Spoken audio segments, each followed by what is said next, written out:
A gente vê notícias sobre problemas nas escolas o tempo todo, né? Mas o que realmente está acontecendo por trás das manchetes? Nessa nossa análise, vamos descobrir como a sociologia e a antropologia nos dão ferramentas para enxergar o ambiente escolar de um jeito completamente novo. Pois é, a grande questão é essa. Como é que a gente vai além do senso comum para entender de verdade os desafios, como a violência ou a dificuldade de aprender? Porque, vamos combinar, na maioria das vezes, a primeira impressão não mostra o filme completo. E é aqui que a mágica acontece. A sociologia e a antropologia funcionam como se fossem lentes especiais, sabe? Cada uma nos permite focar num ponto diferente da realidade, revelando detalhes e conexões que antes a gente nem via. A ideia não é achar uma única resposta certa, mas sim aprender a olhar para o mesmo problema de vários ângulos diferentes. Então, vamos começar a explorar quais são as principais lentes que as ciências humanas nos oferecem para olhar para a educação. Mas, ó, antes de usar as nossas lentes, a gente precisa entender um debate que está bem no coração dessas ciências. O que vem primeiro, o indivíduo ou a sociedade? Parece aquela história do ovo e da galinha, né? Mas essa pergunta é fundamental. São as nossas ações que moldam a sociedade ou é a sociedade, com suas regras e estruturas, que determina o jeito que a gente age? A resposta que a gente dá para isso define a lente que a gente vai usar. E o mais curioso é que essa tensão constante é vista como o calcanhar de Aquiles das ciências humanas.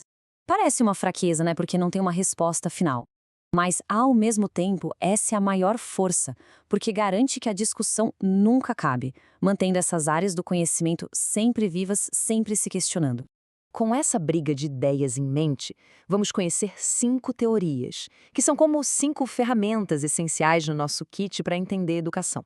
Primeiro, o funcionalismo. Essa lente enxerga a sociedade como se fosse um corpo humano, onde cada parte, a escola, a família, o governo, tem uma função para manter tudo em equilíbrio. A escola, por exemplo, não serve só para ensinar a matéria. Ela também socializa as crianças, prepara para o mercado de trabalho. A pergunta-chave aqui é sempre, tá, mas para que isso serve? Se o funcionalismo busca harmonia, o método dialético faz o contrário. Ele foca no conflito. Para essa lente, a história anda por causa da contradição. Uma ideia que a tese encontra sua oposição, a antítese. E do choque entre as duas nasce uma coisa nova, a síntese.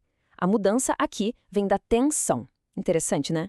Agora, uma lente bem diferente, o behaviorismo. Aqui, não importa muito o que a pessoa pensa ou sente, mas só o que ela faz. O foco é total no comportamento que dá para ver, que dá para medir.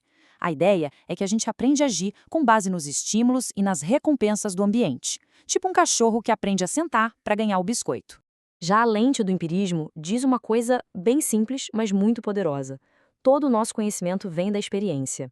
A ideia famosa aqui é a da folha em branco. Quer dizer, a gente nasce sem ideias prontas e tudo que a gente vê, ouve e sente ao longo da vida é o que vai preenchendo essa folha. E por último, o estruturalismo.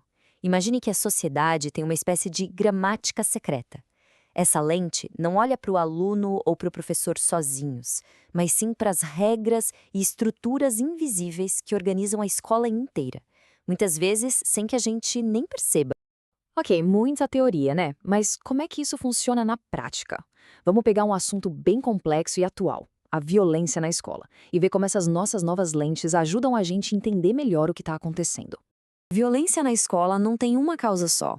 É um fenômeno com muitas faces. Por isso mesmo, usar uma perspectiva só para analisar seria um erro. Agora é a hora perfeita para a gente testar a nossa caixa de ferramentas. Com uma lente funcionalista, a pergunta muda. Em vez de só condenar a violência, a gente se pergunta se ela cumpre alguma função. Por exemplo, será que ela serve para reforçar uma hierarquia ou a identidade de um grupo dentro da escola? É uma pergunta bem desconfortável, eu sei, mas que tenta entender a lógica por trás do sistema. Agora, com a lente behaviorista, a investigação seria sobre o ambiente. Quais atitudes violentas estão sendo recompensadas, talvez com status ou com atenção. E aí o empirismo ia junto, perguntando, essa violência foi aprendida na prática? Os alunos que vivem violência em casa repetem isso na escola? O foco está totalmente nas ações e no que se aprende com elas. E se a gente usar a lente dialética? A violência deixa de ser o problema principal e vira um sintoma de conflitos muito mais profundos. A análise vai buscar as tensões entre turmas, entre alunos e a direção, ou até entre os valores da escola e os da sociedade lá fora. E o estruturalismo ajudaria a gente a ver se a própria estrutura da escola, A competição por nota, a rigidez já não criam um ambiente para esses conflitos explodirem. Percebe? Cada lente revelou um pedaço diferente do mesmo problema.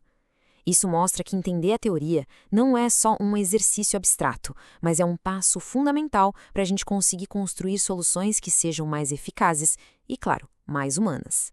Então, o ponto principal é este. Teorias são ferramentas práticas. A gente viu que lentes diferentes mostram partes diferentes de um problema. E que para achar uma solução de verdade para algo tão complexo como a educação, a gente precisa primeiro entender as causas mais profundas. E isso tudo nos leva a uma reflexão final, que fica como um convite. Quando a gente olha para a escola da nossa rua ou para o sistema de educação do país, qual é a lente que a gente está usando, talvez até sem perceber? Só de pensar sobre isso já é o começo de uma visão muito mais rica e completa.